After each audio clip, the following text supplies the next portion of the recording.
Ô, Facingani, você lembra de alguma Copa do Mundo que tenha tido uma comoção global em comemoração tão grande quanto essa? O título da Argentina?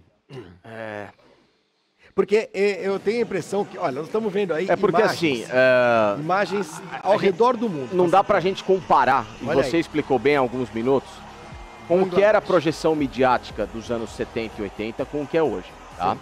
Então é normal que em Bangladesh, a Argentina do Messi, porque é o Messi, tenha uma torcida Barcelona, óbvio, né? Por uma razão única e especial, porque ele é o maior jogador da história do clube. E, enfim, eu sei que é uma discussão legal da gente levantar, até o AS fez isso. Olha que legal. E no Haiti, enfim, essas imagens são maravilhosas, cara. Isso é um negócio muito fora da caixa. Porque o mundo se tornou assim. Hoje você torce para um personagem, não é só uma seleção. As crianças hoje compram camisas dos seus ídolos e não a camisa de um clube. Então você vê um garoto hoje Na trocando, Índia, você vê um garoto trocando uma camisa do Palmeiras, do Corinthians, do Flamengo, do São Paulo por uma do Real Madrid, mas não é porque ele torce pro Real Madrid, é porque ele gosta do, sei lá, do fulaninho que tá lá, do Cristiano Ronaldo, do Barcelona, do Messi, assim, sucessivamente, né? Então é difícil. Mas eu acho que se a gente for trazer um pouquinho, 86, muita gente torceu pro Maradona naquele momento do planeta, porque o Maradona era um cara que causava esse tipo de Eu acho que talvez, idolatria, a né? seleção brasileira em 70 causasse Em 70 alguma o coisa Pelé, parecida, exatamente, mas não aconteceu, claro. né? Porque é o que você está falando. Isso é muito gente, legal. Nápoles é uma cidade argentina, né? Nápoles é uma sucursal de Buenos Aires na Europa, eu brinco isso, né? E eles cantando o nome de Diego. E Diego, acabou. Nápoles se tornou uma segunda capital argentina, né, no planeta. Se a gente for brincar, a capital esportiva da Argentina hoje no mundo, tirando Buenos Aires, é Nápoles. Acabou. Você pisa em Nápoles, você pisa numa sucursal de Buenos Aires. Porque a mídia hoje ela é toda essa. A Alemanha em 2014 não teve essa comoção, porque a Alemanha não tinha um personagem como é o Messi. De jeito nenhum. A Espanha em 2010, esquece, imagina se na Palestina alguém foi comemorar a vitória da Alemanha. Em 2006, a França tinha rejeição, a Itália era uma seleção, né, muito mais tática do que uma seleção de personagem. Em 2002, talvez o mundo torceu para o Ronaldo. Torceu pro Ronaldo fenômeno, porque era o Ronaldo pela superação. 2002 foi forte, hein? Né? 2002 foi forte. Agora, e essa imagem, ela representa que talvez muitas cidades aqui no Brasil representaram em 2002.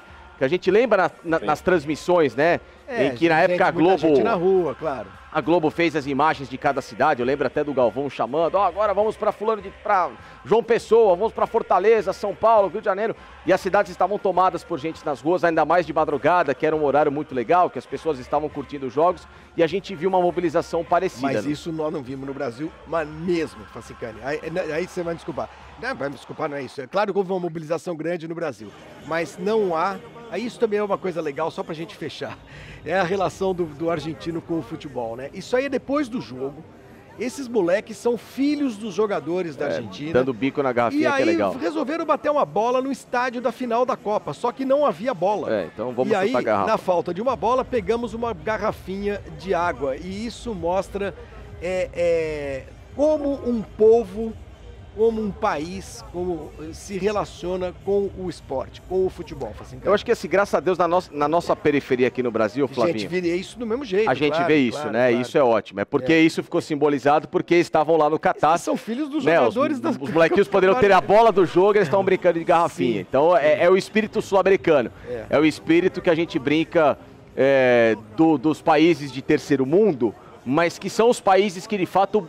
impulsionaram o futebol para se tornar tão popular, né? Então a gente acompanha isso aqui. Essa é a verdadeira beleza do futebol. Eu acho que essa imagem que viralizou de Buenos Aires, ela viralizou hoje, porque em 2002, perdão, talvez a gente não tivesse nem o aparato tecnológico para fazer uma imagem... Mas eu não me lembro, Facinca, você tinha quantos anos em 2002? Em 2002 tinha 18 anos praticamente. Né? Eu não me lembro de, por exemplo, a Avenida Paulista ficar coalhada de gente para comer desse jeito. Eu acho que porque aí você tem 1 milhão de pessoas. É que a gente não tinha drone, né, Flavinho? Mas eu tinha Copacabana carro tava lotado, lá. né? Copacabana tava lotado. Eu não sei se... Será que não diluiu não, Flavinho? Não, pode ser também. Porque em 2002 a gente teve festas em muitas cidades Pode brasileiras. ser, Porque o aí, Brasil é um para quem país não sabe, maior, né? claro. Nós Sim. estamos no centro de Buenos Aires, essa é uma das principais Agora, avenidas, né?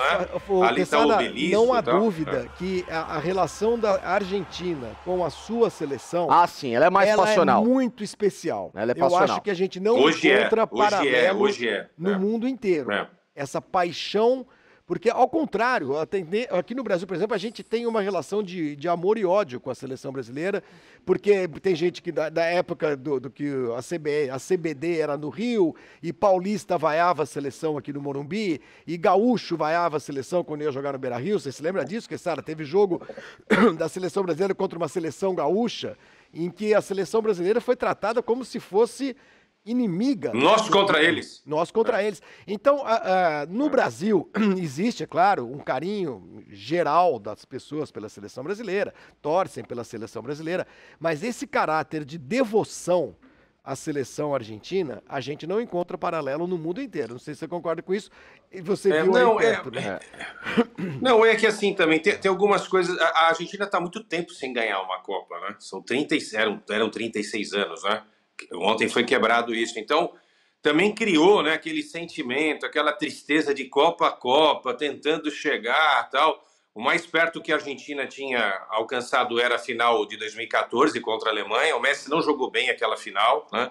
E a Alemanha, muito bem organizada pelo Joachim Löw, foi campeã com o gol do Götze, né? Um herói improvável tal. Então, eu acho que isso também ajudou a mexer com... Porque é um povo muito sofrido, né? A Argentina... Economicamente, nos últimos anos, ela empobreceu muito. Eu conheço muito bem Buenos Aires, eu vou há 30 anos para Buenos Aires, e eu tenho assim, cada vez que eu vou para Buenos Aires, eu vejo o argentino mais triste. Né? É engraçado isso, né? Eu adoro a Argentina, adoro os argentinos, tenho rivalidade nenhuma com os argentinos, torço. Eu já falei para vocês, sou Maradona Futebol Clube, eu sou apaixonado pelo Messi, mas para mim é Maradona Futebol Clube. Eu já vou arranjar algumas confusões com alguns argentinos aí, mas enfim, a minha opinião, eu respeito quem gosta do Messi. Então eu tenho só coisas legais assim para ver da Argentina, mas o sentimento dos caras vai aumentando a cada Copa por causa de derrotas e derrotas e derrotas. Eu espero que isso não aconteça com o Brasil, né? Porque o Brasil já passou 5 Copas do Mundo sem ganhar nada, né? E eu não sei como é que vai ser esse sentimento para as próximas aí. Agora, eu acho que eles são cri-cri também. São, quando acontece, né? Agora, eles lembram muito a torcida do Corinthians, eles são cri-cri depois, né? Eles vão lá e arrebentam tudo, enquanto tá acontecendo, eles sofrem junto, olha aquele negócio, aí vamos e não vai, vamos, não vai Timão, né? Como se fosse um time argentino, e é assim. Aí depois, se não dá certo, vocês já viram que não tá falando do Messi, cara. Ia ser uma milonga, Messi não é Maradona, Messi não conseguiu, quem comparou Messi, não é o Messi, entendeu? É assim, eles são assim, né? Agora, a gente não, a torcida aqui no Brasil, de uma forma geral, não é corintiana, ela é cri-cri antes mesmo da coisa começar, né? A Copa, antes de começar, já tá todo mundo arregaçando, né? E às vezes, quando a gente tá muito no exagero de achar que vai ser campeão, a gente também não tem a medida, né, para tentar controlar um pouco esse tipo de ansiedade, né? Enfim, a nossa torcida é uma... Deixa pra lá, né? A paixão dos argentinos é um exemplo, viu? É um exemplo. Não sei se é um exemplo também. É um troço que comove, assim. Eu fico comovido de ver o tanto de argentino que foi para Eles tratam a seleção como um clube de futebol.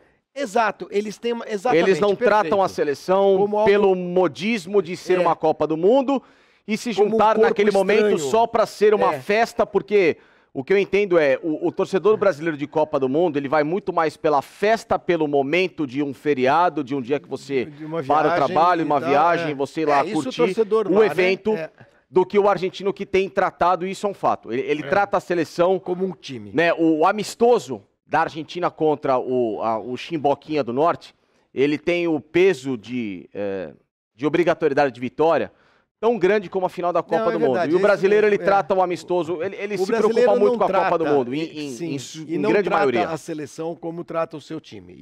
Não. O argentino trata a sua seleção como trata o seu time. Agora, Flavinho, com essa... eu faltei muito pouco às aulas, né? Por isso que eu estou aqui hoje ao lado de vocês dois, né? Porque eu estudei bastante e tal, e estudo até hoje, eu sou um estudioso do futebol, então de Copa do Mundo eu estudo muito e tal. Mas quando eu era garoto, eu inventei lá umas três umas 3 gripes lá, tá? Umas gripezinhas aí, né? Inventei umas 3 gripezinhas para ver França e Brasil, Inglaterra e Brasil e Alemanha e Brasil. Lembra aqueles amistosos históricos antes da Copa de 82? Lembro. A gente tinha esse sentimento. A gente tinha esse sentimento. Mas aí eu vou falar um negócio que vocês vão falar, pera, Quesada, eu vou destruir a sua tese. É que aqueles jogadores estavam muito próximos da gente. Claro. Bom, esses que estão agora na Argentina, eles estão na Europa, mas parece que eles não estão tão distantes assim. Mas eles têm uma relação midiática com o povo melhor que a nossa. Exato, exato. Eles vivenciam mais. E quer um exemplo disso? Pô, assim, a torcida brasileira que esteve aqui, ela fez a festa, viu, cara? Foi legal ver os jogos do Brasil. Tinha muita gente de Bangladesh com a camisa da seleção. Tinha muita gente do Catar aqui, porque o Brasil caiu agora. Tal. Até vocês me perguntaram lá no início da Copa, e aí, tem muito glamour, não tem o que? Eu falei, não, a torcida do Brasil tá fazendo a parte dela. É que o time não fez, né? E a torcida também não tem culpa, né? Porque a torcida não ganha jogo nesse sentido. Ela empurra, mas ela não bate pênalti. Né? Ela não vai para frente quando não precisa, ela não deixa a defesa desguarnecida só com 3 caras enquanto os 7 estão indo para o ataque, né? Tem uma série de coisas. Mas assim, uma imagem que me marcou é que tem essa música aí, né, que ficou famosa dos argentinos. Os caras emplacaram também uma música aqui, né? Que é essa música famosa dos muchachos. Não aguento mais ouvir isso também. Amanhã, tomara que não tenha nenhum argentino, porque eu não quero mais ouvir isso. Mas assim, os jogadores estavam no banco no finalzinho do jogo, estava revendo o jogo da Croácia aqui, os caras cantando com a torcida. Aí a imagem pega do campo pega os jogadores e os torcedores. Você não sabe quem é jogador, quem é torcedor, que tá tudo junto e misturado. Então, acho que essa é uma cena muito emblemática. Ou seja, os jogadores também jogam com a torcida, não é só a torcida que joga com os jogadores. Os caras que estão em campo é como se eles fossem torcedores da Argentina. E aí eu vou dizer um negócio pra você, eu não vejo isso no Brasil, Flavinho, não vejo isso no Brasil. Me parece também, Quesada, e você e o Facincani acompanham o futebol sul-americano muito mais do que eu, e podem confirmar ou não a minha tese. Mas me parece que os vínculos que os jogadores argentinos, que igualmente, né, Facincani, jovens, vão jogar na Europa, muitos saem, vão embora cedo e tudo mais, mas me parece que eles mantêm vínculos com os seus times de origem mais fortes. Não sei se eu tô falando alguma besteira, Facinca. Sim. Facinca nem tá prestando atenção no que eu tô falando. Ele fica lendo. Claro que eu tô. Ele fica olhando as mensagens dos seguidores dele. Não. Porque meu seguidor tá perguntando, não sei o que, não sei o que. Então, seguidor é bom.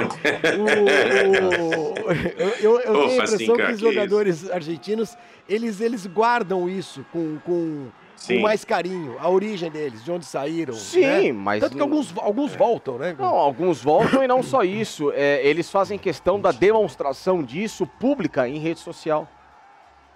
Você dificilmente, aí vai numa questão também cultural, trabalhando e conversando com figuras que estão na Europa, até com jogadores brasileiros, né? Quando você pergunta do porquê que a maioria de argentinos, de uruguaios, dá mais certo do que o brasileiro da Europa, né?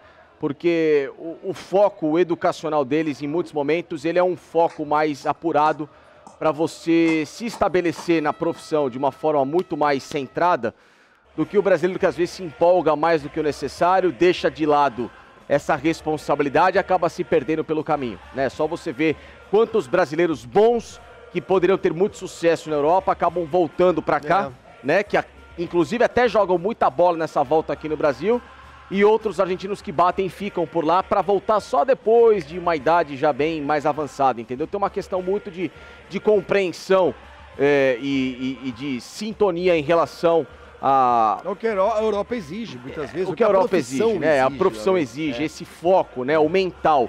Por que muitos tempos, né, Quesada, Flavinho, o futebol argentino venceu tantas Libertadores e Supercopas e Copas Comebol, e ele amassou o futebol brasileiro em tantas competições recentes? Agora só tem se perdido. Por quê? Porque o dinheiro do Brasil acabou se sobressaindo a empobrecimento dos clubes argentinos, e a disparidade está começando a ficar cada vez mais complicada, até porque não só o futebol brasileiro, mas o futebol europeu já tem comprado muito mais fácil aqui na Argentina, você não tem formado mais clubes e equipes como outrora você formava, e que faziam diferença dentro de campo na hora de você competir. O argentino é muito competitivo, o argentino não se preocupa somente com a vitória, ele se preocupa muito também com a performance a cada jogo, a cada semana, a cada dia. Para ele, a Copa do Bairro tem o mesmo peso da Copa Libertadores, porque essa veia que eu acho que é muito bacana e que sempre estimulou o futebol da Argentina a se tornar muito respeitoso por parte do brasileiro, é como que eles fazem questão de competir, como que eles fazem questão de colocar essa educação para a vida deles se tornar tão responsável dentro da profissão e se colocarem no mercado de uma forma muito mais valorosa em muitos momentos que é o próprio brasileiro, que tem talento, mas acaba se perdendo às vezes pelo extracampo do que o dentro de campo.